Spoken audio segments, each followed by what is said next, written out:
Well, how smooth will the transition from President-elect to President be for Donald Trump? Let's talk about that right now with Dr. James D. Boyes, who's Professor in American Politics at the Richmond American International University here in London. Thanks for being with us. My pleasure. Well, how do you see a Trump presidency from what we've been able to make out in the last few days and weeks in this transition period?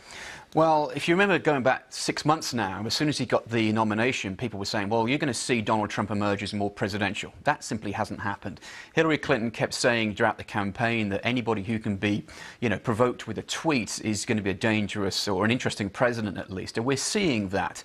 One of the interesting things about politics generally is that political entities, be they Downing Street or the White House, are very, very good at dealing with one issue at a time and moving that thing forward, staying on message, as we used to hear in the 90s. Donald Trump seems to be completely unable to do that. Just across the last week, a week ago we were talking about his son-in-law becoming appointed to his inner circle and the problems that would create. That seems like a month ago now and a minor issue. Now we're talking about where the American embassy will be in Israel, whether he's going to meet with Putin, his views upon civil rights activists.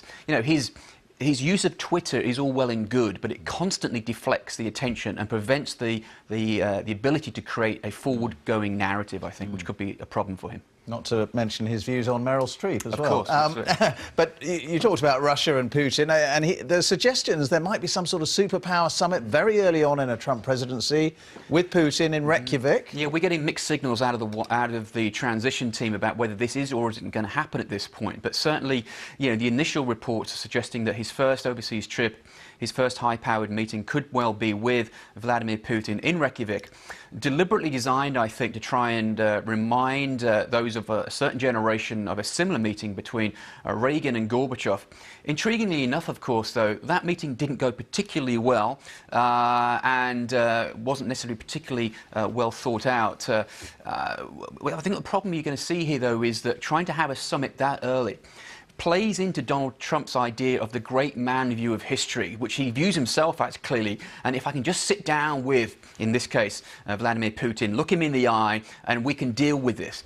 Summits don't work like that. Summits rely very much upon legwork and the ability of a team behind the scenes to lay the groundwork so when the two leaders do meet, there's something to agree upon. And they simply won't be time to get that in place in the sort of timescales they're looking at. And what do you think of the transition team, the people that Trump is surrounding himself with in his new administration? And in particular, Mike Pence, his vice president-elect. How do you see his role in the White House? Well, the vice presidency historically has been a rather secondary office, obviously, but one in which has been described as not worth a warm bucket of spit in the past. Now, since Jimmy Carter's term in office, arguably, that has changed. And we're seeing an increasing importance of the role of the vice president. Since Gore was vice president, for example, they've constantly been referred to as the most important, influential vice president in history. We're already seeing Mike Pence emerge as a very important player behind the scenes. And indeed, one of the reasons that you're hearing whispers of a potential impeachment of Donald Trump so early is that there are many Republicans in Congress who'd be far more comfortable with a President Pence than a President Trump. Right, but do you see a Trump presidency then as it's impossible to tell, isn't it, but lasting 4 years, 8 years? Because he does have, whether you like it or not, significant support, obviously. He won the election. It may have been only a few key swing states, but how do you see it panning out? Well, the cycle of American history going back to roughly the Second World War would suggest that whether he remains president or someone else does, that the Republicans will stay in office for 2 terms. Whether that's Trump or whether that's Pence as president is anybody's guess at this point. But we must, as you rightly suggest, recognise that Donald Trump is president, and that for that to change, something significant and groundbreaking would have to happen, because never in American history has an impeachment process played out to a point where it has removed a president from office. Nixon resigned but didn't get pushed through the impeachment process.